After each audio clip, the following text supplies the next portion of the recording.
Basically जे male partners आहेत ना त्यांच्यामध्ये लो स्पर्म काउंट जे 35-40च्या आसपास मिलियन्समध्ये पाहिजेत स्पर्मचं काउंट ते त्यांचं अगदीच 2-3 हजारच्या आसपास असते. सीझरचं प्रमाण वाढलंय, नॅचरल हो. बर्थचं कमी होत आहे.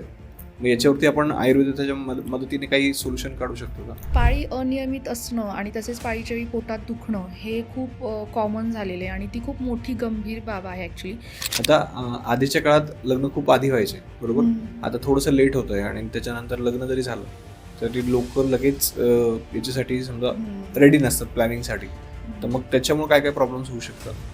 जर ब्लिडिंग जास्त होत असेल तर अशोक नावाच्या एक वनस्पतीपासून अशोकरिष्ट म्हणून एक औषध आहे ते नियमित घेतलं तर जास्त मेन्स्ट्रुअल फ्लो आहे तो नॉर्मल होतो. नंतर नियमित म्हणजे रेग्युलर होण्यासाठी कुमारी म्हणजे घृतकुमारी म्हणजे कोरफड सांगितलेले पातळ असेल पाण्यासारखं किंवा क्वांटिटी कमी असेल किंवा विकृत पद्धतीचं असेल तर मग तुमची गर्भधारणा नैसर्गिक होणं शक्य नाही, तर तुम्हाला ट्रीटमेंटची गरज आहे समजून जायचं. अल्कोहोल कन्झम्पशन आहे सध्या विकेंड्सला वगैरे जास्त पार्टीज असतात त्याच्यामध्ये दोघंही स्त्री पुरुष दोघंही बऱ्याच प्रमाणात ड्रिंक्स वगैरे घेणं अशा गोष्टी होतात. मग त्याचा डिरेक्टली लगेच परिणाम नाही दिसत शरीरावर, पण आपण दीर्घकाळ जर असं रेग्युलरली आपण जर घेत राहून तर मग त्याचं नक्कीच वंध्यत्व किंवा इन्फर्टिलिटीमध्ये रूपांतर होतं. आपल्या सगळ्यांना योगेश पाटीलचा नमस्कार. आपल्या सगळ्यांचं स्वागत आहे 10 पट मोठी स्वप्न पाहणाऱ्या नव्या महाराष्ट्राच्या सगळ्यात इन्स्पिरेशनल पॉडकास्टमध्ये, ज्याचं नाव आहे श्रीमंत स्टुडिओ प्रस्तुत श्रीमंत व्हा विथ योगेश पाटील.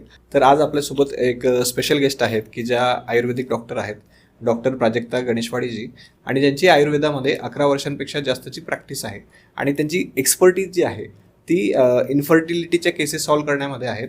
म्हणून आजचा जो पॉडकास्ट आहे तो आपण मेनली इन्फर्टिलिटी याच टॉपिकवरती ठेवूयात, कारण आज जे केसेस आपण बघतो की ते दिवसेंदिवस वाढत जात आहेत, तर त्याच्यावरती सोल्युशन म्हणून आपण आजचा हा पॉडकास्ट करतो आहे. तर मी आता तुमचा टाईम वेस्ट करत नाही, आपण डायरेक्टली आजच्या पॉडकास्टला स्टार्ट करूयात. परंतु त्याआधी आपल्या श्रीमंत स्टुडिओ या यूट्यूब चॅनलला आत्ताच सबस्क्राईब करून ठेवा, कारण मी तुम्हाला सांगितलं आहे की इथून पुढे आपण आपल्या कॉन्टेंटची लेवल जी आहे ती वाढवत जाणार आहोत. तर डॉक्टर प्राजक्ताजी, तुमचं श्रीमंत व्हा या महाराष्ट्रातील सगळ्यात इन्स्पिरेशनल मराठी पॉडकास्टमध्ये स्वागत आहे. धन्यवाद. मला इथे श्रीमंत स्टुडिओ या पॉडकास्टमध्ये आमंत्रित केल्याबद्दल मी खूप आभारी आहे. हां, येस. तर सगळ्यात आधी आमच्या ऑडियन्सला तुमच्याबद्दल ऐकायला आवडेल.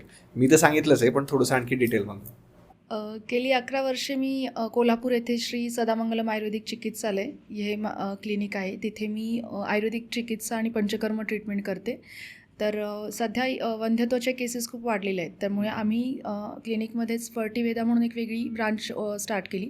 त्याच्यामध्ये आम्ही फर्टिलिटी रिलेटेड फक्त पंचकर्म आणि आयुर्वेदिक उपचार आम्ही तिथे देतो पेशंट्सला, आणि आमचे मोर दॅन 100 सक्सेसफुल केसेस आहेत सध्या जे नैसर्गिकरित्या ज्यांची गर्भधारणा झालेली आयुर्वेदाच्या सहाय्याने. ओके. आणि आयुर्वेदा जे आहे त्याच्यानुसार समजा इन्फर्टिलिटी म्हणजे नेमकं काय असतं? आयुर्वेदामध्ये इन्फर्टिलिटीला वंध्यत्व अशी टर्म आहे. तर वंध्यत्व म्हणजे काय, तर एक कपल असेल एखादं आणि ते जर 6 महिने ते 1 वर्षाच्या पिरियडमध्ये ते जर कुठलंही गर्भनिरोध न वापरता, कॉन्ट्रासेप्टिव्ह न वापरता जर ते प्रयत्न करत आहेत गर्भधारणेसाठी आणि तरी त्यांना जर गर्भधारणा झाली नाही, तर समजून घ्यायचं की त्यांना वंध्यत्वाचे तक्रारी आहेत, म्हणजे इन्फर्टिलिटी इश्यूज आहेत. मग अशा केसेसमध्ये त्यांनी लवकरात लवकर तपासण्या करून जवळच्या तज्ज्ञ वैद्याकडे जाणं अपेक्षित आहे. ओके. पण मग आजकाल या ज्या केसेस आहेत त्या आधीच्यापेक्षा खूप जास्त वाढत आहेत बरोबर. तर याचे बेसिक रिझन्स काय आहेत? वंध्यत्वाच्या केसेस सध्याच्या काळामध्ये जास्त वाढलेल्या आहेत. त्याचे बरेचसे कारणं आहेत. तर सगळ्यात पहिलं कारण आपण म्हणू शकतो की लाईफस्टाईल, चेंज ऑफ लाईफस्टाईल जो आहे, म्हणजे काही दिनचर्या आहे, ऋतुचर्या आहे, आयुर्वेदानुसार ती खूप डिटेलमध्ये सांगितलेली आहे, पण ती आता सध्या कोणीच फॉलो करत नाही. त्याच्यामध्ये साधं आपण विचार केला तर सगळेजण सध्या लेट नाईट्स हे करत आहेत, झोपत आहेत.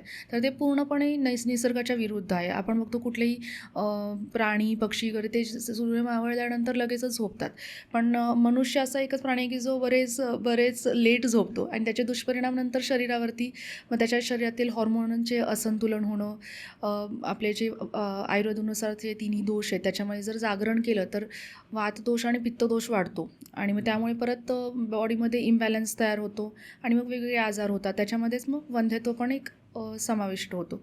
मग लाईफस्टाईल चेंजेसमुळे पण एक वंध्यत्वाच्या तक्रारी स्टार्ट होतात. आणि दुसरं म्हणजे खाण्यापिण्याच्या म्हणजे चुकीच्या पद्धती, चुकीच्या सवयी, चुकीचा आहार घेणं, चुकीच्या वेळेत घेणं, ह्या पण सगळ्या गोष्टी आहेत. आणि जे काही आपण सध्या खातो ते सगळं नैसर्गिकरित्या पिकवलेलं नसतंच. ते मोस्टली सगळं कीटकनाशक, जंतुनाशक फवारलेलं असतं. त्यामुळे इनडायरेक्टली आपल्या शरीरात खूप घातक पदार्थ आपल्या शरीरात जातात आणि मग ते टॉक्झिन्स किंवा आम तयार करतात शरीरामध्ये. मग ते परत वंध्यत्व, त्याचा परिणाम म्हणून वंध्यत्वाच्या तक्रारी दिसतात बऱ्याच जणांमध्ये. आणि असे बायोलॉजिकल कुठले कारणं असतात समजा की महिलांमध्ये आणि पुरुषांमध्ये? सध्याचं लाईफस्टाईलमधलं मी म्हटलं ते एक आहे. नंतर स्ट्रेस हे खूप मोठी गोष्ट आहे वंध्यत्व किंवा कुठलेच बरेचसे आजार जे आहेत ते निर्माण होण्यासाठी. कारण की जास्त करून महिलांना स्ट्रेस जास्त असतो असं मला वाटतं. कारण की त्यांना बऱ्याचशा महिला ज्या आहेत ते बाहेर पण काम करतात. मग त्यांना कामाच्या ठिकाणी वर्कलोड असतो. तसेच घरातल्या पण जबाबदाऱ्या असतात. मग ते घरातली पण त्यांचा थोडासा वर्कलोड, स्ट्रेस असतोच. मग हे सगळ्याचा समतोल राखताना त्यांना परत स्वतःसाठी वेगळा असा वेळ किंवा स्वतःसाठी वेगळा हे करत नाही, ते विचार करत नाहीत किंवा हेल्थकडे खूप दुर्लक्ष होतं एखाद्या स्त्रीच्या स्वतःकडे. बाकीच्या सगळ्या कुटुंबियांची ते काळजी घेतात, पण स्वतःच्या घ्यायला जरासं वेळ मिळत नाही किंवा ते लेट इट गो करतात, असं होतं. मग त्याच्यामध्ये परत सकाळी उठल्या चहा कॉफी पिणं उपाशीपोटी. मग कॉफी हे खूप एक सांगितलेलं की जास्त दीर्घकाळापर्यंत आपण जर घेतोय कॉफी तर त्यांनी पण वंध्यत्वाच्या तक्रारी वाढतात. पुरुषांमध्ये स्पर्म काउंट लो होणं, स्पर्म मोटिलिटी कमी होणं ह्या तक्रारी दिसतात. स्त्रियांमध्ये ते मिसकॅरेज वगैरे होतं किंवा डिलेड हे होतं, प्रेग्नन्सी राहणं वगैरे अशा गोष्टी दिसतात. अल्कोहोल कन्झम्पशन आहे. सध्या विकेंड्सला वगैरे जास्त पार्टीज असतात, त्याच्यामध्ये दोघंही स्त्री पुरुष दोघंही बऱ्याच प्रमाणात ड्रिंक्स वगैरे घेणं अशा गोष्टी होतात. मग त्याचा डिरेक्टली लगेच परिणाम नाही दिसत शरीरावर, पण आपण दीर्घकाळ जर असं रेग्युलरली आपण जर घेत राहू आणि तर मग त्याचं नक्कीच वंध्यत्व किंवा इन्फर्टिलिटीमध्ये रूपांतर होतं. आता आपण थोडंसं टप्प्याटप्प्याने जाऊयात की समजा जे पुरुष आहेत, मेल आहेत, त्यांच्यामध्ये इन्फर्टिलिटीचा जो प्रॉब्लेम येतो तो नेमका कशामुळे येतो? बेसिकली जे मेल पार्टनर्स आहेत ना त्यांच्यामध्ये सध्याच्या काळामध्ये इन्फर्टिलिटीचा मोठा विषय असेल तर तो आहे की लो स्पर्म काउंट. जे 35-40च्या आसपास मिलियन्समध्ये पाहिजेत स्पर्मचं काउंट, ते त्यांचं अगदीच 2-3 हजारच्या आसपास असतं. मग असे बरेचसे पेशंट्स आलेले आहेत क्लिनिकमध्ये की ज्यांचं स्पर्म काउंट खूप लो होतं, अगदी म्हणजे 0पर्यंत पण असतं काही जणांचं, त्याला ऑलिगोस्पर्मिया म्हणतात. मग त्यांचं स्पर्म काउंट नॅचरली आयुर्वेदिक औषधांच्या सहाय्याने, पंचकर्माच्या सहाय्याने वाढलेलं आहे. मग त्याची कारणं बरेच असू शकतात. एक कारण आहे की आंबट आणि हे पदार्थ खाणं जास्त, त्याच्यामध्ये ताक, दही त्याचं अतिप्रमाणात सेवन असेल तरीसुद्धा स्पर्म काउंट लो होतो. तसेच जास्त ह्याचे टाईट कपडे घालणं, जसे की टाईट जीन्स वगैरे, आणि फार शरीरामध्ये हीट असणं, शरीरामध्ये म्हणजे पित्त प्रकृती असते ज्यांची, आणि त्यांना फार असं सारखं आम्लपित्त किंवा वारंवार ॲसिडिटी होणं वगैरे अशा गोष्टी असतात. म्हणजे जाणवतं त्यांना शरीरात हीट ज्यांच्या शरीरात जास्त आहे, अशा लोकांमध्ये जनरली स्पर्म काउंट लो असणं वगैरे अशा गोष्टी होतात. आणि दुसरं म्हणजे स्पर्म मोटिलिटी पण कमी असते, म्हणजे जे तेवढ्या प्रमाणात क्वालिटी पण कमी, म्हणजे हे असते, खराब असते स्पर्म्सची. ते सेमिन ॲनालिसिसमध्ये आपल्याला कळतं डिटेल्स. मग त्याच्यामध्ये ती क्वालिटी चांगली करण्यासाठी वगैरे असे चांगली आयुर्वेदिक औषधं आहेत. शुक्रजनन अशी वगैरे औषधं सांगितलेली आहेत. ओके. आणि ट्रीटमेंटसाठी कशा प्रोसेस काय असते समजा एखाद्याची ट्रीटमेंटची? आपण पहिला पेशंट आला की एकतर त्यांची नाडी तपासतो, त्यांचे दशविध परीक्षा प्रश्न विचारतो आणि दशविध परीक्षा करतो, म्हणजे दर्शन, स्पर्शन, प्रश्न असे पद्धतीने. आणि तसेच त्यांच्या तपासण्या वगैरे करतो आधुनिक. त्याच्यामध्ये आपल्याला काय निष्पन्न होते, त्याचं कारण काय इन्फर्टिलिटीचं ते आपण शोधून काढतो. नंतर त्यांच्या हिस्ट्रीमध्ये हेतू सांगितले की ते काय कारणांमुळे त्यांचे स्पर्म काउंट लो झाले किंवा ते काही वंध्यत्वाच्या ज्या तक्रारी त्या काय कारणांमुळे कमी झालेल्या आहेत, मग त्या आपण दूर करण्याचा प्रयत्न करतो. निदान परिवर्जन असं सांगितलेलं आहे आयुर्वेदात. म्हणजे निदान म्हणजे ज्या कारणांमुळे तो आजार होतो ते कारणच आपण कमी करायचं किंवा नाहीसं करायचं. मी म्हटलं तसं जर पित्त प्रकृती असेल तर ते जर जास्त चहा कॉफी घेत असतील, लेट नाईट स्लीप म्हणजे झोपत असतील, तर मग त्यांची नॅचरलीच ऑलरेडी शरीरात वाढलेलं पित्त आहे, तर ते आणखी परत वाढणार आहे आणि परत ते दुष्परिणाम स्वरूप ते इथे असं वंध्यत्वाच्या ठिकाणी स्पर्म काउंट लो वगैरे असणं अशा पद्धतीने ते दिसणार आहे. मग त्या हिस्ट्रीमध्ये आपल्याला लक्षात येतं की कुठे पेशंटचं चुकतं आहे किंवा खाण्यापिण्यात त्यांचं काय चुकतं आहे, मग ते आम्ही करेक्ट करतो. आणि सेकंडली शरीरशुद्धी करून घेतो पेशंटची. सध्या मी म्हटलं तसं बऱ्याचशा खाण्यापिण्याच्या चुकीच्या सवयी किंवा लाईफस्टाईल चेंजेसमुळे सगळ्या शरीरामध्ये आपल्या नकळत टॉक्झिन्स जात असतात आणि मग ते बाहेर काढण्याचं काम हे पंचकर्म थ्रू आपण करतो.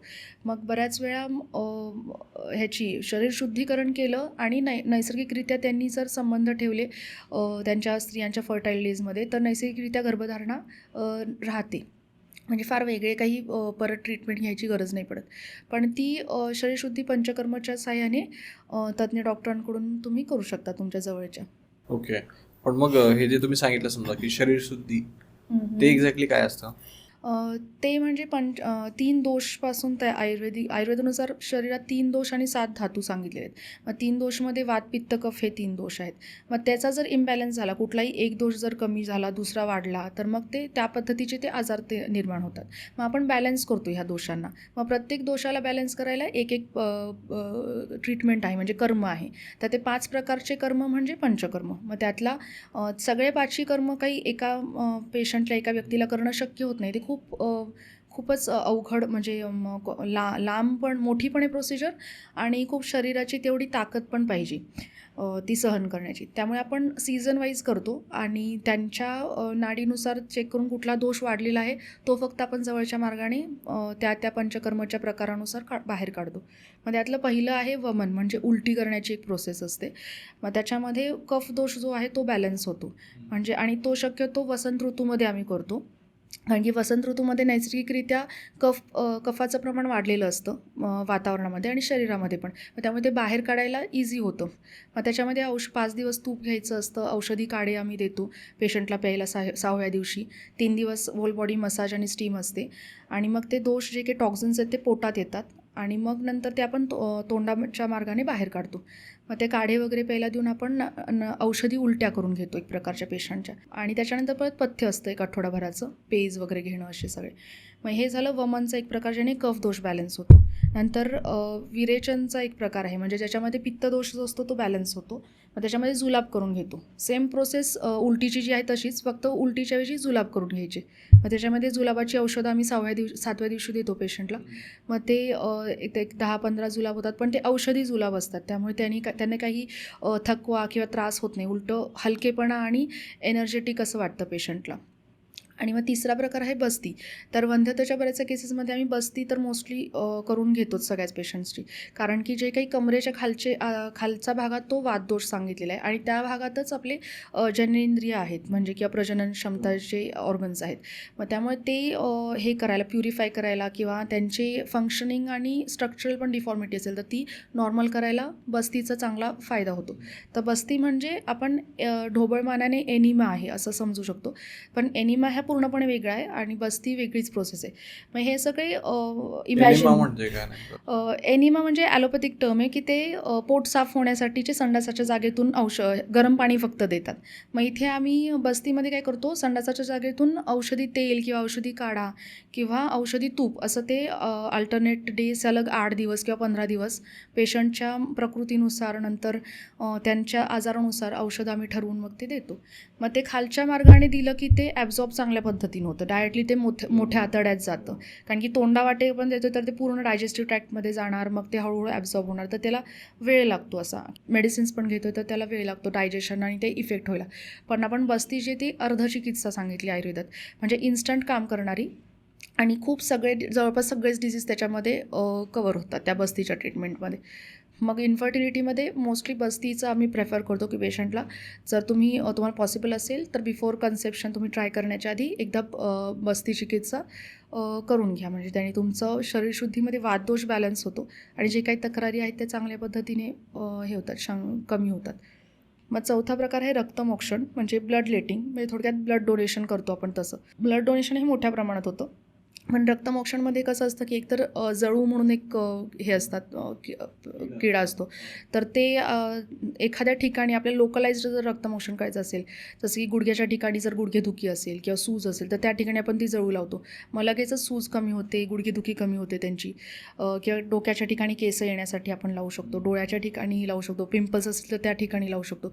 अशा किंवा त्वचारोगांमध्ये मोस्टली त्वचारोगांमध्ये पण आपण जिथं फंगल इन्फेक्शन्स तिथे असं गोल त्याचे चट्टे असतात, तर तिथे आपण इसब वगैरे म्हणतात, तर तिथे आपण लावलं तर मग ते दूषित रक्त पितात ते, आणि मग तिथे परत नवीन रक्त तयार होतं, आणि तो काही स्किनवरचा आजार आहे किंवा लोकलाइज्ड काही हे आहे, रक्तदुष्टी झालेली ती कमी होऊन तिथला आजार बरा होतो.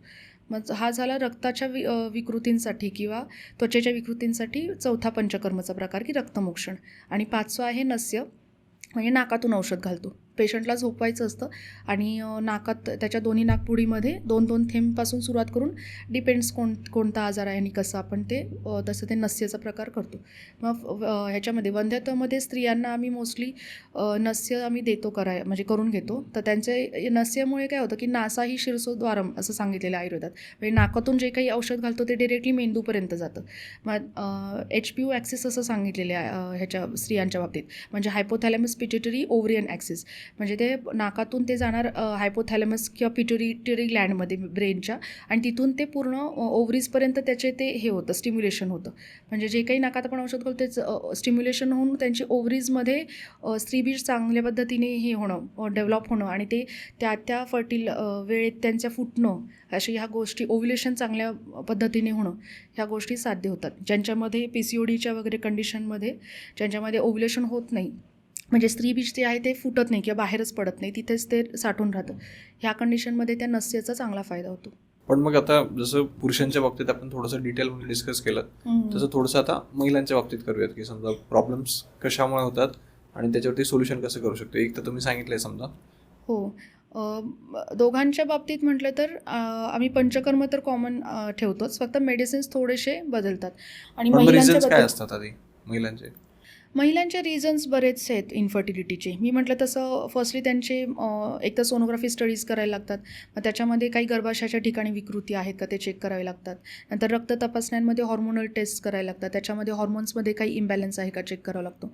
त्याच्या अनुषंगाने म्हणजे जोडून दुसरे काही आजार आहेत का, जसं की ओबेसिटी आहे, वजन जास्त असणं, थायरॉईड आहे, डायबिटीज आहे, स्ट्रेस लेवल आहे जास्त, BP आहे, ह्या सगळ्या कुठल्या अनुषंगात दुसरे आजार असतील, किंवा वय त्यांचं जर जास्त आहे 30-35 नंतर, आता लग्नाचंच वय जास्त चाललं आहे, मग त्याच्यानंतर परत मुलं होण्याचं एज वाढत चाललं आहे, आणि ह्याच्यामध्ये स्त्रियांना जास्त प्रॉब्लेम येतात कारण की त्यांना गर्भधारणा आणि प्लस त्यांच्या एजनुसार थोडेसे कंडिशन्स क्रिटिकल होत जातात नंतर. मग त्यामुळे तो एक एज फॅक्टर एक आहे. मग PCOD PCOS आहेत, हे बरेचसे रिझन्स आहेत महिलांच्या बाबतीत. आणि सध्या जास्त आढळतं आहे ते ट्यूबल ब्लॉकेज म्हणून एक प्रकार आहे. त्याच्यामध्ये HSG अशी एक टेस्ट आहे, सोनोग्राफीची टेस्ट आहे, ती करतात. मग त्याच्यामध्ये गर्भाशयात जे काही एक डाय पुश करतात आणि एक्सरे काढला जातो. मग जर तो डाय गर्भाशयामध्ये स्पिल झाला तर मग ते ट्यूबल ब्लॉकेज नाही, म्हणजे ट्यूब्स ओपन आहेत असं समजतात. आणि जर तो डाय दिसला नाही, मध्येच कुठेतरी अडकलेला दिसला, तर मग ट्यूबल ब्लॉकेज आहे असं समजलं जातं.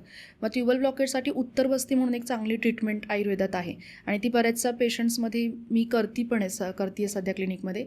आणि नॅचरली ट्यूबल ब्लॉक्स त्यांचे ओपन होऊन त्यांना नॅचरली गर्भधारणा राहिलेली आहे बऱ्याचशा पेशंट्सना.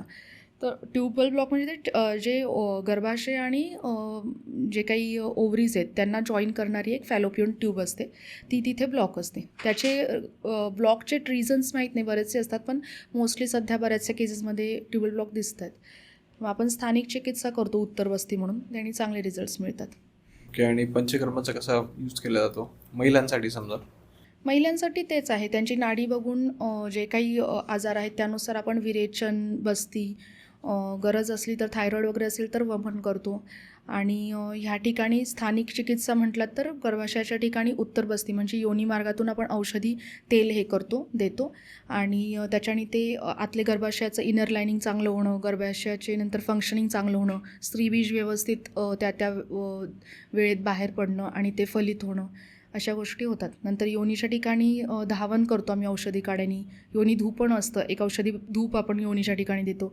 तर ज्यांना ड्रायनेस, ज्यांना जास्त व्हाईट डिस्चार्ज असतो किंवा खाज असते वजानाला, त्या ठिकाणी आपल्याला हे योनी धूपणचा चांगला फायदा होतो. तसेच योनी पिचू म्हणून एक प्रकार आहे, म्हणजे ज्यांना खूप ड्रायनेस असतो वजानेमध्ये, त्यामुळे इचिंग असते आणि संबंध ठेवताना पण त्यांना पोटात वगैरे दुखतं किंवा त्या ठिकाणी खूप पेन्स होतात. मग अशा केसेसमध्ये औषधी तेलाचा पिचू ठेवतो आपण त्या योनीच्या ठिकाणी. मग त्यांनी तिथला वजानल ड्रायनेस वगैरे कमी होऊन नंतर गर्भधारणा वगैरे राहण्यासाठी मदत होते. आता आधीच्या काळात लग्न खूप आधी व्हायचे, बरोबर. आता थोडंसं लेट होतं आहे आणि त्याच्यानंतर लग्न जरी झालं तरी लोक लगेच याच्यासाठी समजा रेडी नसतात प्लॅनिंगसाठी. तर मग त्याच्यामुळे काय काय प्रॉब्लेम्स होऊ शकतात? आता लग्नाचं वय सध्या फारच डिलेड झालेलं आहे सगळ्यांचंच, कारण की ते करिअरच्या ह्याच्यात असेल किंवा बरेच कारण आहेत. पण मग लग्न झाल्यानंतर मी सजेस्ट करेन की लवकरात लवकर तुम्ही बेबीसाठीचा चान्स घ्यायला हवा, कारण की जास्त प्रॉब्लेम्स हे फिमेल्समध्ये येतात. कारण की 35शी नंतर शक्यतो गर्भधारणा न राहिलेली चांगली, त्याच्या आधीच राहायला पाहिजे. कारण की नंतर डाऊन सिंड्रोम हा एक प्रकार आहे किंवा जेनेटिकली बेबीमध्ये डिफॉर्मिटीज बरेचसे आढळून येतात. मग तरीसुद्धा तुम्ही, आणि लो AMH म्हणून एक प्रकार पण त्याच्यामध्ये जे एज जास्त असतं अशा फिमेल्समध्ये दिसून येतो. म्हणजे त्याच्यामध्ये अँटीमुलेरियन हार्मोन असतो, तर तो कमी होतो. पण तरीसुद्धा आयुर्वेदिक जर तुम्ही ट्रीटमेंट करून किंवा पंचकर्म करून जर ट्राय करताय ना, तर मग लो AMH असला तरीसुद्धा नैसर्गिक गर्भधारणा राहते. त्यामुळे पंचकर्म आणि आयुर्वेदिक उपचार घेऊन तुम्ही विचार करू शकता गर्भधारणेचा. ओके. आणि त्याचबरोबर समजा बऱ्याच महिलांना आजकाल पिरियड्सचे पण प्रॉब्लेम्स येतात, तर मग त्याला आपण कशा पद्धतीने सॉल्व्ह करू शकतो?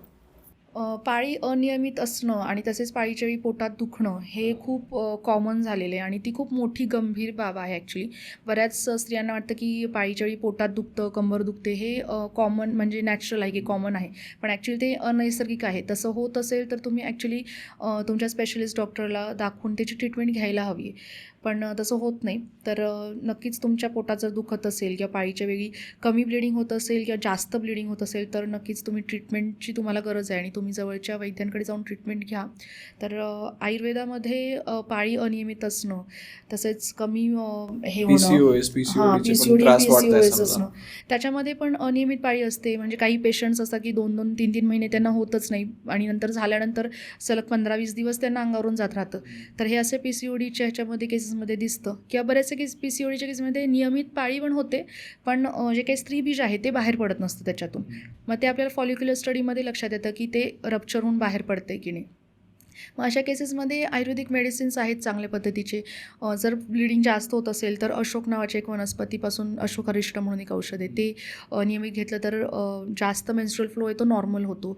नंतर नियमित म्हणजे रेग्युलर होण्यासाठी कुमारी म्हणजे घृतकुमारी म्हणजे कोरफड सांगितलेले आहे. तर कोरफड नैसर्गिक जर तुम्हाला नॅचरली जे कडू चव तुम्हाला बेर होत असेल तर डिरेक्टली 1 चमचा त्यातला पल्प सकाळी उठल्या उठल्या खाल्लात तरी म्हणजे नॅचरली तुमचा मेन्स्ट्रुअल फ्लो होतो मंथली. आणि किंवा त्याच्यापासून तयार केलेले कुमारी असं म्हणून औषध आहे, ते पण तुम्ही नियमित घेऊ शकता, पण ते डॉक्टरांच्या सल्ल्यानेच घ्या. आणि बाकी पोटात वगैरे दुखत असेल तर त्या रिलेटेड पण थोडे मेडिसिन्स वगैरे आहेत, ते तुम्ही डॉक्टरांच्या सल्ल्याने घेऊ शकता. ओके. आणि आता तू आयुर्वेदिक डॉक्टर आहे, पण तरी मला तुला विचारायचं आहे की समजा बऱ्याच लोकांना ज्यांना प्रेग्नन्सीचा प्रॉब्लेम होतो समजा त्या कपल्सला, तर ते IVF ची मदत घेतात, तर त्याच्याकडे तू कसं बघतेस? IVF ची मदत घेतले म्हणजे घेऊ तरी शकतात. घेऊनही बऱ्याच वेळेस ते सक्सेसफुल नाही होत, होय. तर मग त्याच्यामागे काय कारण पण असू शकतं समजा? त्याच्यामध्ये तेच आहे की ते काय करतात की नॅचरली जे इम्प्लांटेशन होणार आहे गर्भाचं ते आर्टिफिशियली इम्प्लांट करतात. पण बऱ्याचशा केसेसमध्ये ते इम्प्लांट केल्यानंतर पण तिथे राहत नाही किंवा गर्भ रुजत नाही. तर ह्याच्यामध्ये कसं आयुर्वेदिक कन्सेप्ट आपण विचार करू शकतो की गर्भधारणेसाठी 4 गोष्टी इम्पॉर्टंट सांगितलेल्या आहेत. त्याच्यामध्ये ऋतू, क्षेत्र, अंबू, बीज ह्या 4 गोष्टी सांगितलेल्या आहेत. तर त्या ऋतू म्हणजे जे काय आहे ते आपण 2 प्रकारचे ऋतू कन्सिडर करू शकतो की एक तर आहे नैसर्गिक ऋतू, म्हणजे गर्भधारणेसाठी योग्य काळ कोणता आहे, तर हिवाळ्यातला काळ हा जास्त योग्य सांगितला आहे. कारण की त्या दिवसात आपली भूक चांगली वाढलेली असते, आपलं पचन चांगलं होतं, तर त्या दिवसात जर तुम्ही नॅचरली ट्राय करताय तर कन्सीव्ह होण्याचे चान्सेस जास्त आहेत. मग तसंच गर्भाशयाच्या ठिकाणचं विचार केला तर मग ऋतू म्हणजे आपले जे काही पाळीचे दिवस आहेत त्यातले फर्टाईल डेज, इनफर्टाईल डेज असे बरेचसे ॲप्स किंवा चार्ट्स पण मिळतात ऑनलाईन. तर ते त्यानुसार आपण बघून त्या फर्टाईल डेजमध्ये जर तुम्ही प्रयत्न केले तर मग चान्सेस आहेत की गर्भधारणेचे जास्त चान्सेस राहतात. मग हे झालं ऋतूच्या कन्सेप्टनुसार विचार. नंतर क्षेत्र म्हणजे गर्भाशयाचा विचार करते. तर त्र्यावर्त योनी सांगितलेली गर्भाशय म्हणजे किंवा शंखनाभ्याकृती योनी सांगितलेली की आकार जो आहे गर्भाशयाचा तो शंखनाभीच्या प्रमाणे आहे आणि 3 आवरणं आहेत त्याच्यामध्ये. मग त्यातलं सगळ्यात आतलं आवरण जे आहे ते गर्भशय्या म्हणजे आतलं एंडोमेट्रियम. तर एंडोमेट्रिओसिस असणं किंवा ॲडिनोमायोसिस असणं हे सगळ्या विकृती झाल्या गर्भाशयाच्या ठिकाणी. मग ते गर्भाशयाचं जर आतलं लायनिंग चांगलं असेल तर तुमचं इम्प्लांटेशन म्हणजे बेबीचं हे व्यवस्थित ते हे रुजेल आणि व्यवस्थित गर्भधारणा होऊन नंतर ते तिथे मोठं होत जातं. मग हे क्षेत्राच्या बाबतीत झालं. मग नंतर थर्ड पार्ट आहे तो अंबू म्हणजे ॲम्निओटिक फ्लुइड म्हणजे जे काही पोषण होतं ते गर्भाचं ते ॲम्निओटिक फ्लुइडमुळे होतं, लिक्विडमुळे. मग त्याचं पण प्रमाण कमी होणं जास्त होणं अशा गोष्टी होतात ज्या प्रेग्नेन्सी राहिल्यानंतर. मग त्याकडे आपल्याला मॉनिटर करायला लागतं, ते सोनोग्राफीमध्ये लक्षात येतं. आणि जर कमी असेल प्रमाण तर त्याच्यासाठी औदुंबरा असो किंवा औदुंबराच्या मुळांपासून आपल्याला एक त्याच्या रात्रीच्या वेळी औदुंबराची जी मुळं आहेत झाडाची ते रात्रीच्या वेळी पाणी हे करतात बाहेर सोडतात. ते उदुंबर जल म्हणतात त्याला. मग ते उदुंबर जल काही औषधी कंपनीजचं मिळतं. तर ते औषध ते जर पिलं तर मग आपलं जे काही हे आहे ॲम्निओटिक फ्लुइड आहे म्हणजे गर्भजल तर ते कमी असेल तर ते नॉर्मल व्हायला मदत होते. बॅलन्स होतं. मग तो एक चांगलं औषध सांगितलेलं आहे आयुर्वेदात की उदुंबर जल प्यायला ज्यांचं पाणी कमी असेल पोटात तर. आणि बीज म्हणजे स्त्रीबीज आणि पुरुषबीज म्हणजे स्पर्म्स आणि ओवम हे चांगल्या क्वालिटीचे असणं गरजेचं आहे गर्भधारणेसाठी. मग त्याच्यामध्ये शुक्र जे आहे शुक्र कसं सांगितलं आहे तर त्यांनी स्फटिकाभ्रम असं सांगितलं म्हणजे स्फटिकाप्रमाणे पांढरा सांगितलेला आहे. नंतर मधुगंधिश असं सांगितलेलं आहे म्हणजे मधाच्या वासाप्रमाणे असतो. नंतर पिच्छिल सांगितलं आहे म्हणजे असा बुळबुळीत सांगितलेला आहे. आणि स्निग्ध म्हणजे असा स्निग्ध लक्षात येईल तसं ऑइली किंवा असं जरा. मग अशा पद्धतीचं जर तुमचं शुक्र असेल तर मग ते शुद्ध शुक्र आहे म्हणजे ते गर्भधारणेस योग्य आहे. पण तुमचं जर हे सोडून दुसऱ्या पद्धतीचं कुठलं पातळ असेल पाण्यासारखं किंवा क्वांटिटी कमी असेल किंवा विकृत पद्धतीचं असेल तर मग तुमची गर्भधारणा नैसर्गिक होणं शक्य नाही. तर तुम्हाला ट्रीटमेंटची गरज आहे समजून जायचं. तसंच स्त्रियांमध्ये शुद्ध आर्तव सांगितलेलं आहे. मग शुद्ध आर्तवामध्ये इंद्रगोप संकाशम पद्मलक्तक सन्निभम असे हे सांगितलेले. तर इंद्रगोप किड्याप्रमाणे रंग असले म्हणजे तो लाल रंगाचा किडा असतो. तर लाल रंगाच्या कमळाप्रमाणे रंग असणं आपल्या मेन्स्ट्रुअल फ्लो जो असतो त्याचा कलर त्या कलरवरून डिसाईड करायचं की तुमचं जे काही रज आहे रज म्हणजे मेन्स्ट्रुअल ब्लड फ्लो तर ते की तुमचं ते योग्य आहे का गर्भधारणेसाठी. तर मग अशा पद्धतीचं ते रेड कलरचं पाहिजे की लाल कमळाप्रमाणे नंतर इंद्रगोप किड्याप्रमाणे. त्या काळात ससे वगैरे बरेच म्हणजे लोक हे करायचे काय खायचे त्यामुळे ते सशाच्या रक्ताप्रमाणे वगैरे असं त्या काळातलं वर्णन आहे. आता सशाचं रक्त तर लक्षात नाही येणार पण आपण असं नॅचरली इमॅजिन करू शकतो. तर एक छान हे सांगितलेली आहे की कसं ओळखायचं की आपलं शुद्ध आर्तव किंवा शुद्ध रक्त आहे का. तर ते जेव्हा आपण कापडाला डाग लागतो एखाद्या स्त्रीच्या मेन्स्ट्रुअल ब्लडचा तर मग जेव्हा ते कापड आपण वॉश करतो तर तिथे जर डाग राहिला म्हणजे डाग राहता कामा नये. गरम पाण्याने फक्त वॉश करायचं. जर डाग राहिला तर ते अशुद्ध आर्तव आहे किंवा ते म्हणजे काहीतरी प्रॉब्लेमॅटिक्स आहेत. तुम्हाला ट्रीटमेंटची गरज आहे. पण धुतल्यानंतर जर कुठलाही डाग राहत नसेल ॲज इट इज ते कापड जसं आधीचं मूळच्या रंगासारखं असेल तर मग तुमचं शुद्ध आर्तव आहे आणि मग तुम्हाला गर्भधारणा नैसर्गिक राहू शकते. आणि जर डाग राहिला तर मग ते अशुद्ध आहे आणि तुम्हाला मग ट्रीटमेंट घेऊन ते नॉर्मल करायची गरज आहे. तसंच बऱ्याच जणांमध्ये क्लॉट्स असतात वेगळा घाणेरडा वास येत असतो त्या आपल्या रक्ताला. तर अशा गोष्टी असतील तर मग ते ट्रीटमेंटची गरज आहे समजून जायचं. आता हे तर झालं सगळं झालं समजा इन्फर्टिलिटीच्या बाबतीत. आता थोडंसं प्रेग्नन्सीच्या बाबतीत बोलूयात की ज्यावेळेस समजा बर्थ होणार असते तर बऱ्याच आजकाल पाहिलं जातं की सिझरचं प्रमाण वाढलं आहे नॅचरल बर्थचं कमी होतं आहे. मग याच्यावरती आपण आयुर्वेदाच्या मदतीने काही सोल्युशन काढू शकतो का. हो नक्कीच. नैसर्गिक गर्भधारणा राहणं आणि तसंच नैसर्गिकरित्या गर्भ म्हणजे बाहेर निष्क्रमण करणं किंवा नॅचरल लेबर म्हणतात तर ते करणं आयुर्वेदाच्या नॉर्मल डिलिव्हरी होणं किंवा करणं हे आयुर्वेदिक जर उपचार घेतो आपण 9 महिने तर मग नक्कीच ते शक्य आहे. फक्त त्याला तुमची म्हणजे आईची तेवढी तयारी पाहिजे की त्या नॉर्मल डिलिव्हरी करू शकतील असं. तसेच त्यांचे जे काही रिलेटेड गायनेकॉलॉजिस्ट आहेत त्यांच्याशी पण त्यांचं म्हणजे हे पाहिजे की जास्त ते फोकस असं करतील की नॉर्मल डिलिव्हरीकडे करूया. तर त्याच्यामध्ये कसं असतं, पूर्ण 9 महिने प्रत्येक महिन्यामध्ये वेगळ्या पद्धतीची औषधं सांगितलेली आहेत. मग ते पहिल्या महिन्यामध्ये वेगळ्या पद्धतीचे एक हर्ब्सचा एक हे आहे, फॉर्म्युलेशन आहे. मग काही कंपनीजचे ते टॅबलेट फॉर्म्समध्ये पण मिळतात त्याच्या गोळ्या. मग तसंच दुसऱ्या महिन्यामध्ये वेगवेगळे प्रत्यंग तयार होतात. तिसऱ्या महिन्यामध्ये वेगळे असतात. मग त्यानुसार औषधं बदलतात. चौथ्या महिन्यामध्ये दौहृद सांगितलेलं आहे, म्हणजे बाळाचं हृदय तयार होतं. त्यामुळे ते डोहाळे जेवण वगैरे जे आपण 7व्या महिन्यात करतो ते ॲक्च्युली 4थ्या महिन्यात करायला पाहिजे. कारण त्या महिन्यामध्ये नाडी पण आम्ही चेक केली तर 2 लागतात आम्हाला, एक बाळाची आणि एक आईची अशी. मग त्या महिन्यामध्ये बाळाचं हृदय विकसित होतं. त्यामुळे त्या रिलेटेड जी औषधं आहेत हृदयाचे विकासासाठीची अशी 4थ्या महिन्यात देतात.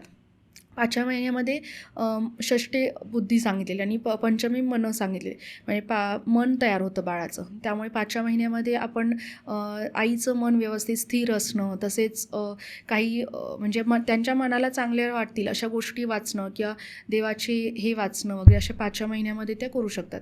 एक केस अशी होती की ती UK पेशंट होती आणि प्रेग्नंट होती ती, आणि 5व्या महिन्यामध्ये ती फारच प्रचंड स्ट्रेसमध्ये होती, म्हणजे ती मेंटली बिलकुल स्टेबल नव्हती त्या महिन्यात. तर ते नंतर हिस्ट्री घेतल्यानंतर कळलं, तर तिचा नंतर मुलगा जो झाला तो ADHD झालं त्याला. मग ते ADHDची कारणं शोधताना, ADHD म्हणजे अटेन्शन डेफिसिट हायपर ॲक्टिव्हिटी डिसऑर्डरची, ऑटिझम वेगळा, त्याच्यामध्ये ते मुलं जसं मतिमंद वगैरे गतिमंद असतात आणि ह्याच्यामध्ये हायपर ॲक्टिव्ह असतात.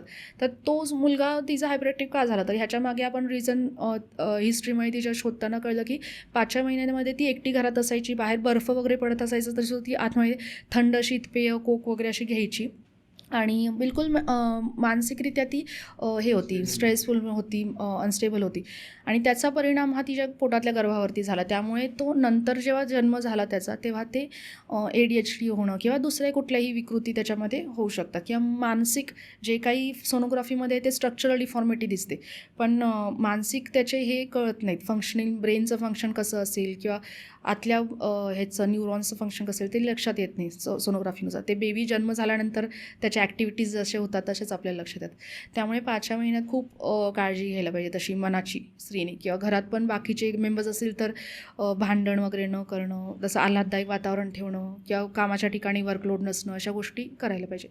6व्या महिन्यामध्ये बुद्धी सांगितलेली विकसित होते. त्यामुळे त्या काळामध्ये आम्ही सांगतो की बुद्धिवर्धक जसं की चेस आहे किंवा कोडी आहेत, पेपरमध्ये वगैरे येतात, किंवा आता गेम्स पण आहेत तसे शब्दकोडी आहेत, ती सोडवा की जेणेकरून तुमच्या बुद्धीला चालना होईल आणि इनडायरेक्टली बेबीच्या पण बुद्धीला चालना मिळेल. कारण की 5व्या महिन्यात बुद्धीची उत्पत्ती होत असते आयुर्वेदानुसार. तर 7व्या महिन्यामध्ये पूर्ण त्याचे सर्व अवयव जे आहेत ते आणखी मोठे होतात. 8व्या महिन्यामध्ये ओज म्हणून एक कन्सेप्ट आहे, तर ती म्हणजे सर्व शरीराचा सार भाग म्हणून, जसं की तूप सगळं सार भाग आहे दूध आणि ह्याचा, तसं ओज हा शरीराचा सार भाग आहे. जर ओज शरीरात आहे तर मग मनुष्य जिवंत आहे, तो जर बाहेर पडला किंवा निघून गेला तर मग ॲज गुड ॲज डेड असं. मग तो 8व्या महिन्यामध्ये, त्यामुळे बऱ्याच ठिकाणी असं सापडतं की 8व्या महिन्यात डिलिव्हरी झाली, बाळ मेलेलं आहे म्हणजे जिवंत नाही राहिलं, तर ते असं असतं की तो ओज तयारच होत नाही, किंवा नाही तो तयार होतो पण तो एकदा आईकडे जातो, ओज एकदा बाळाकडे असतो. मग डिलिव्हरीच्या वेळी जर तो ओज बाळामध्ये असेल तर मग बाळ सुखरूप राहील, आई दगावू शकते, पण आईकडे असेल तर आई व्यवस्थित राहते आणि बाळ कदाचित दगावतं. असं म्हणजे ती आता काल्पनिक कन्सेप्ट आहे, पण ती बऱ्यापैकी खरी आहे. ओज हा प्रकार जो आहे तो, मग तो 8 मंथमध्ये ओज अस्थिरी भवती ओज अष्टमी सांगितलेले, म्हणजे तो अस्थिर असतो. त्यामुळे शक्यतो 8व्या महिन्यामध्ये डिलिव्हरी टाळतो आपण, आणि पूर्ण 9व्या महिन्यामध्ये बाळाची पूर्ण वाढ झालेली असते तेव्हा तिला मग आपण बस्ती स्टार्ट करतो. मग त्याच्यामध्ये तेलाची बस्ती म्हणजे मात्रा बस्ती देतात. 60 ml तेल, औषधी तेल आपण टॉयलेटच्या जागेतून पेशंटला देतो. तर ते जातं कुठे, तर ते मोठ्या आतड्यामध्ये म्हणजे खालच्या रेक्टममध्ये, पण त्याच्या पुढच्याच म्हणजे ॲनाटॉमिकली विचार केला तर त्या रेक्टमच्या म्हणजे मलाशयाच्या पुढच्या भागातच गर्भाशय असतं आणि गर्भाशयाच्या पुढे आपलं युरिनरी ब्लॅडर. त्यामुळे गर्भाशय वाढल्यानंतर सारखं युरिनला वगैरे होणं अशा गोष्टी आढळतात, कारण की ते पुढच्या युरिनरी ब्लॅडरवरती प्रेशर येतं बायकांच्या. तर जेव्हा आपण ह्याच्यामध्ये मलाशयात रेक्टममध्ये आपण औषध देतो आहे बस्तीतून, तर ते ॲब्झॉर्ब होतं आणि ते गर्भाशयात पण त्याचं हे होतं, म्हणजे ॲब्झॉर्प्शन रिफ्लेक्शन होतं. मग तसंच ते काय करतात की ते गर्भाशयाचा योनी भाग जो आहे तो पण लुब्रिकेशन होतो त्या ऑइलमुळे. त्यामुळे नॅचरली नॉर्मल डिलिव्हरी करायची असेल तर 9व्या महिन्यामध्ये ही बस्ती जी आहे मात्रा बस्ती ती आयुर्वेदिक डॉक्टरांकडून तुम्ही करू शकता. तसेच वजायनल ड्रायनेस असेल किंवा ते योनी भाग जर तुम्हाला थोडासा गर्भनिष्क्रमणासाठी कसं जरासं सॉफ्ट पाहिजे ना किंवा गुळगुळीत असं पाहिजे पात इझिली बाहेर, मग त्या ठिकाणी तुम्ही पिचू ठेवू शकता. औषधी तेलामध्ये कापसाचे बोळे करून ते आपण बांधलेले असतात, पिचू करतो आपण त्याला, म्हणजे असे पुरचुंड्या असतात छोट्या, मग त्या गरम तेलामध्ये बुडवून ठेवायच्या आणि ते सगळं स्टराईल म्हणजे निर्जंतुक करून घ्यायचं आणि मग ते रोज रात्री झोपताना तिथे योनी भागात घालायचं आणि मग ते ॲब्झॉर्ब होतं तिथून. मग रोज अशा पद्धतीने रोज ते थोडं थोडं तेल ॲब्झॉर्ब होऊन तिथला आपला जो पॅसेज आहे योनी मार्ग तो पूर्ण व्यवस्थित होतो, म्हणजे तिथे ताकद पण येते तिथल्या स्नायूंना आणि त्यामुळे गर्भनिष्क्रमण करायला ते इझी जातं. मग तसेच काही औषधी सांगितले, आघाडा सांगितलेला आहे, तो कळा यायला लागल्या स्त्रीला, तर मग तिच्या पोटावरती बांधायला सांगितलेलं आघाड्याचे, ते पण पांढऱ्या आघाड्याची मुळं किंवा फांद्या सांगितलेले आहेत, मुळंच सांगितलेत शक्यतो. मग आपल्याकडे गणपतीच्या वेळी ते आपण आघाडा दुर्वांबरोबर देतो, हे करतो, गणपतीला वाहतो, तर त्यातल्या आघाडाचा खूप छान आहे. म्हणजे आता तो करून बघायला पाहिजे ॲज अ रिसर्च, लिहिलेलं तर आहे ग्रंथात. मग त्यांनी बांधलेलं आहे आणि काही डॉक्टर्सनी ते केलेले पण आहे, त्यांना सक्सेस म्हणजे केसेस दिसलेले पण आहेत तसं, की कळा येत आहेत आणि आघाडाचं बांधलं आहे पोटाला आणि लगेचच म्हणजे त्याची डिलिव्हरी लगेचच चांगली सेफफुली झालेली आहे बेबीची असं. पण त्यांना असं सांगितलं की म्हणजे ते लेबर पेन्स स्टार्ट व्हायला पाहिजे मगच बांधायचे. मग माहीत नाही त्याचा ते इफेक्ट असेल त्या औषधीचा काहीतरी, आणि तो तिथून मग बेबीच्या ठिकाणून काहीतरी ॲब्झॉर्ब होऊन स्टिम्युलेट होऊन ते होत असेल तसं इनडिरेक्टली. पण अशा गोष्टी आहेत. किंवा गर्भपात जो होतो सुरुवातीला 3 महिने खूप काळजी घ्यावी लागते आईची. जसं की एक काठोकाठ तेलाने भरलेलं भांडं जसं असतं ते आपण किती सावकाश पद्धतीने असं हळूच नेतो की तेल सांडू नये अशा पद्धतीने, तशा पद्धतीने गर्भधारणा झालेले पहिल्या 3 महिने स्त्रीची आईची काळजी घ्यायला पाहिजे, तिने स्वतःने पण आणि घरातल्यांनी पण, कारण की त्या काळात मिसकॅरेजचे गर्भपात होण्याचे खूप चान्सेस असतात. मग आयुर्वेदामध्ये त्याच्यामध्ये हे मिळतात, मखाना मिळतात डीमार्टमध्ये वगैरे, म्हणजे कमळाच्या बिया असतात तर त्या खायला सांगितलेलं पहिल्या 3 महिन्यामध्ये. तर कमळ कसं असतं बघितलं तर त्याचं फक्त फूलवरती असतं, देठ फार खाली खोलवरती खूप डीप रुजलेलं असतं. मग तशाच पद्धतीची रचना आतमध्ये आपल्या गर्भाशयात असते की ते प्लासेंटा खूप आत डीप असतं, त्याच्यावरती मग देठ म्हणजे तो कमळाचा देठ म्हणजे तो आपलं अम्बिलिकल कॉर्ड म्हणू शकतो आपण, किंवा ती गर्भनाभिनाळ. आणि मग ते बेबी म्हणजे कमळाचं फूल आपण इमॅजिन करू शकतो. मग अशा पद्धतीने तशी जी रचना आहे तिशीच कमळाची, म्हणून मग ते कमळाच्या बिया ज्या खूप स्ट्रॉंग असतात त्या तुम्ही पहिल्या 3 महिने खाल्ले तर मग तुम्हाला गर्भपात वगैरे गर्भपात वगैरे होऊ शकत नाही. तसंच उष्ण शरीर असतं ज्यांचं, त्यामुळे पण गर्भपात होतो, म्हणजे पित्त जास्त वाढलेलं असतं. तर दुर्वा हे जे आहेत ते सांगितलेले आहेत, मग त्याचा रस प्यायला सांगितलेला आहे. इवन मी पण स्वतः पहिले 3 महिने घेत होते ते, म्हणजे माझ्या जेव्हा मी प्रेग्नंट राहिले होते तेव्हा. तर त्या दुर्वा जस्ट थोडायच्या एक मूठभर मिक्सरला किंवा खलबत्त्यामध्ये तुम्ही चेचू शकता. थोडंसं पाणी पण घालायचं त्याच्यामध्ये, अर्धा 1 चमचा, आणि मग ते गाळून घ्यायचं आणि मग 1 किंवा 2 चमचा रस प्यायचा. तोच रस नाकात पण घालायचा, दोन्ही नाकपुडीत 2-2 थेंब घातला तरी चालतो. मग आणि काय होतं, दुर्वाची गोष्ट पण तशीच आहे की आपण गणपतीला थंड करण्यासाठी, शांत करण्यासाठी त्याच्या डोक्यावरती आपण ते दुर्वा ठेवतो.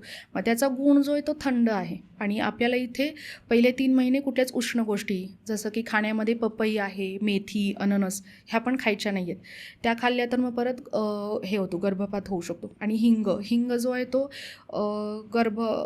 गर्भाशय संकोचक सांगितलेलं आहे, म्हणजे ते आकुंचन करतं गर्भाशयाला. त्यामुळे पोस्ट डिलिव्हरी हिंग खायला सांगितलेलं आहे, कारण की आपल्याला गर्भाशय परत लहान करायचं असतं. पण प्रेग्नेन्सीचा विचार करतोय किंवा जेव्हा गर्भधारणा राहिली तर मग ह्या गोष्टी नाही खायच्या. पपई, अननस, आंबा पण जास्त प्रमाणात नाही चालत. पहिले 3 महिनेच फक्त, डेली डेली गर्भधारणा राहिली आहे. गर्भधारणा दुर्वाचा कल्प पण मिळतो. आम्ही आयुर्वेदिक डॉक्टर्स बरेचसे स्वतःच मेडिसिन्स पण तयार करतो. दुर्वा काही ऑल सीझन अवेलेबल नसतो, तर आपण गणपतीच्या वेळी आपल्याला मिळतो. मग त्याचा ज्यूस काढून तो साखरेमध्ये जस्ट हे करायचा, असं फ्राय केल्यासारखं तूप आणि साखर घालून, आणि मग त्याचे असे हे होतात, कण तयार होतात, कल्प, आणि मग ते नंतर आपण दुधात वगैरे मिक्स करून घेऊ शकतो. जसं की शतावरी कल्प आहे, बऱ्याच जणांना माहिती आहे. तशाच पद्धतीने शतावरीच्या ऐवजी दुर्वा वापरतात. दुर्वा कल्प आपण 3 महिने घेऊ शकतो. आणि शतावरी जी आहे ती फक्त लॅक्टेशनसाठी सांगितलेली आहे, म्हणजे दूध घेण्यासाठी. मग त्यामुळे ती काही पहिल्या महिन्यापासून घ्यायची काही आवश्यकता नाही. उगाच वजन वाढतं शतावरीने जास्त. पण जर खूपच वजन म्हणजे स्त्रिया कमी असेल किंवा सोनोग्राफीमध्ये पण बाळाचं बाळाचं वजन कमी असेल तर दूध तूप शतावरी तुम्ही पहिल्या महिन्यापासून चालू केली तरी चालेल. पण शतावरीचा मेन रोल कधी येतो तो 9व्या महिन्यामध्ये, म्हणजे जेव्हा आपले पोस्ट डिलिव्हरी त्याचा जास्त उपयोग आहे. त्यामुळे आपण 9व्या महिन्यामध्ये स्टार्ट करायचं, म्हणजे लॅक्टेशनचे हे स्टार्ट होतात. आणि मग 9th मंथमध्ये दूध कमी असणं हा पण खूप कॉमन सध्या दिसतं आहे हे. आणि एकदा बाळाला ते वरचं फॉर्म्युला दूध स्टार्ट केलं तर ते बाळ सक पण करत नाही, ओढत पण नाही आणि मग आईला पण परत दूध येत नाही, कारण की ती परत स्टिम्युलेटिव्ह रिॲक्शन असते. त्यामुळे जसं बाळ ओढेल तसं ते दूध येतं आईला. पण मग तेच खंड पडतो की दूध पित नाही, बाळ ओढत नाही, मग दूध येत पण नाही आईला. त्यामुळे जरी पित नसलं तरी ते जवळ घ्यायला पाहिजे बाळाला, त्याला ते ओढण्याचा प्रयत्न करून द्यायला पाहिजे. आणि मग तुम्ही जर त्या दरम्यान शतावरी वगैरे घेत असाल तर मग नक्कीच तुम्हाला दुधाचे काही तक्रारी येत नाहीत. चांगलं दूध असतं, भरपूर पोट भरेल असं बाळाला. आणि दूध पिल्यानंतर बाळाचे ढेकर काढणं पण खूप इम्पॉर्टंट आहे. माझ्या एक पेशंटचं तसं झालं, दुर्दैवी एका बाळाचं तिच्या, की खूप त्यांना पंचकर्मानंतर त्यांना बेबी राहिलं. पण नंतर एका रात्री असं झालं की त्या बेबी वाटतं एक 2 महिन्याचं पण असेल, ते 2-3 महिन्याचं झालं होतं. आणि त्याला भूक लागली म्हणून त्यांनी रात्री दूध दिलं आणि लगेच तसंच झोपवलं. आणि दुसऱ्या दिवशी सकाळी ते नव्हतं, बेबी म्हणजे डेड झालं होतं. त्यांना रिझन्स तेव्हा लक्षात आले नाही की का डेड झाले बेबी. नंतर मग हिस्ट्रीमध्ये असं लक्षात आलं की मी पण नंतर काही म्हणजे पेडियाट्रिक डॉक्टर्स वगैरे त्यांच्याशी डिस्कस केलं, लक्षात आलं की जे काही बाळ कसं ते घाई गडबडीत पितात, मग त्यामुळे अन्ननलिका आणि श्वसननलिका त्यांची शेजारीच असते. मग ते गडबडीनं पिताना कधी कधी दूध जे ते अन्ननलिकेच्या जे श्वसननलिकेत त्यांच्या जातं आणि मग ते तिथेच राहिलं तर मग त्यांचा श्वास अडकून, म्हणजे न्यूमोनियामध्ये जसं होतं की श्वास गुदमरून हे होतो पेशंटचं, तसं त्याची डेथ ते म्हणजे आतल्या आत फुफ्फुसांमध्ये दूध जाऊन तसं होतं. मग त्यामुळे ढेकर काढणं हे पण खूप महत्त्वाचं आहे. जेव्हा जर तसं चुकूनही जर ते श्वसननलिकेत गेलं असेल दूध तर आपलं बेबीला थोडा वेळ उभं ठेवतो आणि मग ते काही तिकडून ते असं ढेकर काढता ते वरती येऊन परत ते एकतर एक्सेस दूध बाहेर तरी येतं, नाहीतर मग ते परत अन्ननलिकेत जातं आणि मग अशा पद्धतीने नंतर पण झोपू शकतो. अशा काही गोष्टी आहेत. खरं तर किती म्हणजे बेसिक गोष्टी आहेत पण किती महत्त्वाच्या आहे, समजा की एका जीवाचा प्रश्न आहे, त्याच्यामुळे त्या समजल्या पाहिजेत. आता हे तर झालं, पण कधी कधी काय होतं की जसं तुम्ही बोलता सांगितलं होतं की एकतर मुलाचा मृत्यू होतो किंवा आईचा मृत्यू होतो प्रेग्नन्सीच्या टायमाला. मग हे नेमकं कशामुळे होतं? नॉर्मल डिलिव्हरीच्या बाबतीत आपण विचार करतो आहे तर एक मला आठवलेला एक प्रसंग सांगते की मी गर्भसंस्कार पण घेते पेशंट्सचे. तर माझी एक ऑनलाईन गर्भसंस्कारची पेशंट होती, UK आहे ती. तर ती मला तिथले अपडेट्स देत होती. कुठल्या सिटीचं नाव लक्षात येत नाही माझ्या, पण आहे. मग तिथे आमचं प्रत्येक महिन्याचं असं असायचं, योगाचे सेशन्स, मंत्र सेशन्स, नंतर डाएट वगैरे सगळे तिला सांगायचे. पण जशी 8 मंथमध्ये वगैरे आपण आमचं डिस्कशन झालं तर आम्हाला प्रश्न पडायला लागला की आता कसं होणार आहे, नॉर्मल डिलिव्हरी होणार आहे का सिझर होणार आहे किंवा काय. तर इथे कसं मोस्टली जास्त फोकस ह्याचं सिझरवरती असतो. बऱ्याचशा स्त्रियांना पण नको असतं ती नॅचरल डिलिव्हरी आणि गायनेकॉलॉजिस्टला पण जरासं पटकन इझी होऊन जातं की तारीख ठरवायची आणि ते हे करायचं दिवस भरल्यानंतर, किंवा माहीत नाही त्यांचे काही रिझन्स असतील तेव्हा ते विचार करतात. तर ती म्हटली की नाही मॅडम इथे म्हणजे नॅचरल डिलिव्हरीलाच फोकस करतायत, सीझरचं कुणी नाव पण घेत नाही आहे. मला आश्चर्य वाटते की असं कसं आहे. तर ते सॅटर्डे संडे विकेंड्सला त्यांचे हे घेतात, काउन्सिलिंग सेशन्स असतात. तर मग तिथे आई वडील दोघांनाही बसवून ते कसं काय करायचं आहे. नंतर पूर्ण त्यांचं घर पण जे आहे ते म्युन्सिपाल्टी लोक येऊन त्यांचे फ्युमिगेशन करतात, म्हणजे घर स्वच्छ करून जातात, क्लीन करून जातात आणि ते बघायला येतात डिलिव्हरीच्या आधी. आणि डिलिव्हरीच्या आधी पण बाळ तुमच्या घरामध्ये येण्यासाठी तुमचं घर त्या योग्यतेचं आहे का, तेवढी स्वच्छता आहे का, हे पण ते चेक करतात. ती लहान त्यांची वेगळी टीम असेल कुठली तरी ती. तर मग ते येतात आणि मग नंतर बाळ झाल्यानंतर तुम्ही काय काळजी केली पाहिजे, ते बाळाची रूम कशी पाहिजे. आयुर्वेदामध्ये त्याला सुतिकागार किंवा बाळांची रूम सांगितलेली आहे कशी असायला पाहिजे. नंतर त्यांची खेळणी कशी असायला पाहिजे, क्रीडानक म्हणून सांगितलेलं आहे की ती रंग न जाणारी पण तोंडात पण त्यांना घालतील किंवा हे अशा पद्धतीचे अशा पद्धतीची. मग अशा पद्धतीची तिथे सगळी अशी पद्धतीची केअर वगैरे आणि हे घेतात. ते आधीच म्हणजे डिलिव्हरीच्या आधीच त्यांचं मेंटली ते तयारी करतात की तुमची नॉर्मल डिलिव्हरी आहे आणि नॉर्मल डिलिव्हरीच होणार आहे. मग त्याच्यामुळे तुमची वॉटर बर्थ देणार असाल तुम्ही तर तुमच्या टबमध्ये वॉटर टबमध्ये करू शकता किंवा मग ह्याच्यामध्ये घरी पण करणार असाल तर त्यांची असिस्टंट नर्स टाईप कोणीतरी येऊन घरी त्यांची डिलिव्हरी करायला मदत करते, जसं आपल्या आधी सुईणी वगैरे असायच्या तशा. आणि नाहीतर मग हॉस्पिटल डिलिव्हरी असते, पण हॉस्पिटलमध्ये पण नॉर्मल डिलिव्हरीलाच ते हे करतात. आता एवढं सगळं तर आपला पॉडकास्ट झालेला आहे, पण तरी पण ॲज अ आयुर्वेदिक डॉक्टर तुम्ही आहात, तर तुम्हाला एक क्वेश्चन विचारतो. नैसर्गिक गर्भधारणेसाठी अशा कुठल्या गोष्टी आहेत की ज्या आपण स्ट्रिक्टली फॉलो केल्याच पाहिजेत?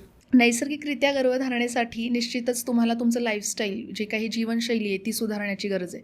मग त्याच्यामध्ये लवकर उठणं, लवकर झोपणं, दिनचर्येमध्ये तुमचं व्यवस्थित सगळं, सकाळी उठल्या उठल्या पोट साफ होणं, नंतर नाश्त्यामध्ये हेवी नाश्ता करणं, ब्रेकफास्ट, किंवा आपण रात्री झोपतो ते बराच 7-8 तासाचा आपला फास्टिंग होतं, म्हणजे तो फास्ट ब्रेक करण्यासाठी ब्रेकफास्ट असतो. मग तो तुमचा पोषणयुक्त असला पाहिजे, त्याच्यामध्ये प्रोटीन्स पाहिजे, त्याच्यामध्ये कार्बोहायड्रेट्स पाहिजेत, अशा पद्धतीचं घेणं. उपाशीपोटी चहा कॉफी टाळणं, त्याच्याऐवजी काहीतरी खाऊन स्नॅक्स, तुम्ही शेंगदाणे खाऊ शकता किंवा भिजवलेले बदाम किंवा काळे मनुके घेऊ शकता.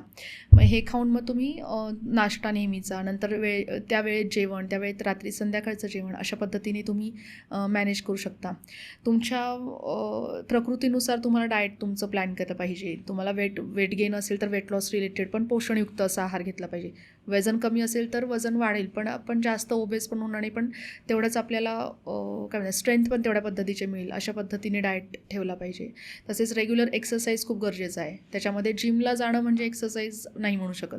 आम्ही आयुर्वेदिक डॉक्टर्स जास्त योगाला फोकस करतो, की नियमित योगासन, त्याच्यामध्ये प्राणायाम करणं, सूर्यनमस्कार करणं, आणि जर गर्भधारणेचा विचार करताय तर भस्त्रिका किंवा कपालभाती हे प्राणायाम करायचे नाही, कारण की त्यांनी उष्णता वाढते शरीरातली आणि पोटाच्या ठिकाणी हे येतो, दाब येतो. त्यामुळे पोटाच्या ठिकाणी दाब येतील अशी कुठली आसनं करायची नाही आहेत गर्भधारणेचा विचार करताना.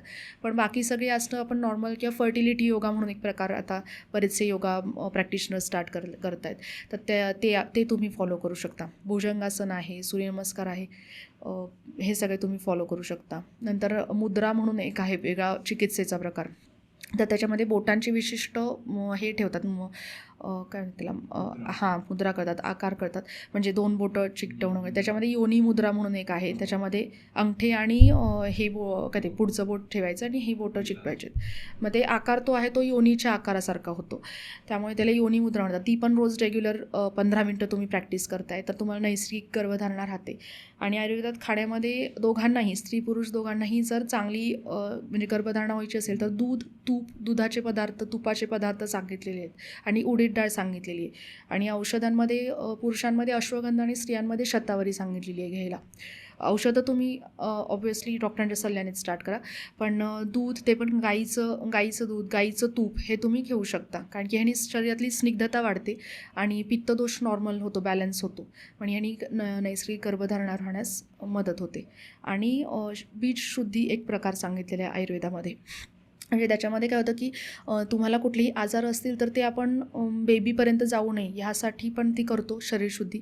तसेच जे अनुवंशिक आजार आहेत, जसं की शुगर, BP, आणि आता कॅन्सरसारखे जे आजार आहेत, ते तुम्हाला पुढे आपल्या बाळापर्यंत म्हणजे पोचू न देण्यासाठी आपली आई आणि वडील दोघांनी पण, जे इच्छुक आई वडील होणारे आहेत ते दोघांनी पण शरीरशुद्धी म्हणजे पंचकर्म करून घेणं गरजेचं आहे.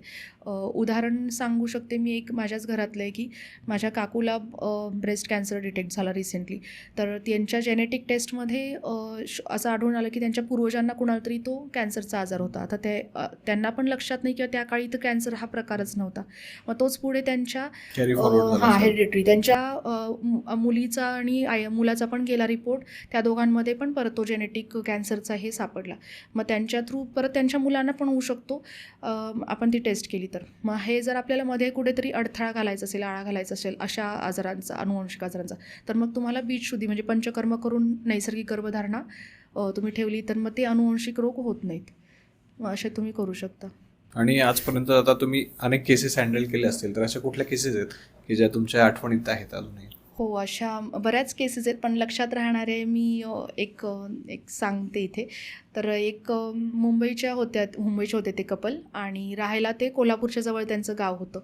मग त्यांना बरेच 12 वर्ष जवळपास बेबी नव्हतं राहिलं, आणि मग त्यांनी आले ते दोघं पण. नंतर त्यांची नाडी चेक केली, त्यांची हे केली, हिस्ट्री घेतली, पण हिस्ट्रीमध्ये काही विशेष असं फार सापडलं नाही. पण तिची प्रकृती जी होती ती पित्त प्रकृती होती थोडीशी, आणि तिच्या शरीरामध्ये थोडंसं हीट वगैरे जास्त होती, त्यामुळे पंचकर्ममध्ये विरेचन केलं तिचं, नंतर बस्ती केलं, नंतर टॉर्च टेस्ट एक तिची पॉझिटिव्ह आली होती मध्ये. म्हणजे व्हायरसचे 5 प्रकारचे व्हायरसचे हे असतात ते इन्फेक्शन होतं शरीरामध्ये. ते शक्यतो गर्भधारणा राहिल्यानंतर करतात, पण कधी कधी प्रेग्नेन्सी राहत नसेल तर आधी पण आम्ही चेक करतो. तर म्हणजे त्या इन्फेक्शनमुळे पण गर्भधारणा राहत नाही.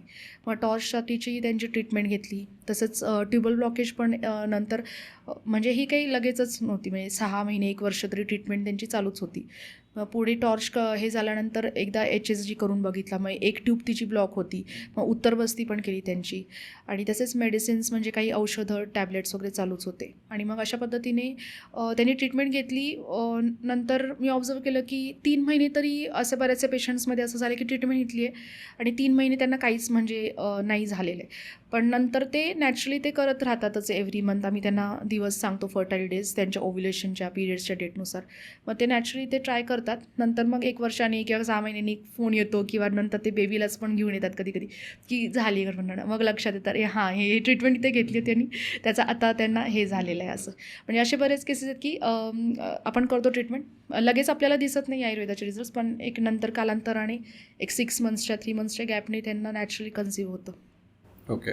आता आणखी एक शेवटचा क्वेश्चन छोटासा विचारतो की आजकाल जे कॉन्ट्रासेप्टिव्ह पिल्स आहेत त्यांचं जे वाढतं प्रमाण आहे, तर मग त्याच्यामुळे पण इन्फर्टिलिटी जास्त होते का काय?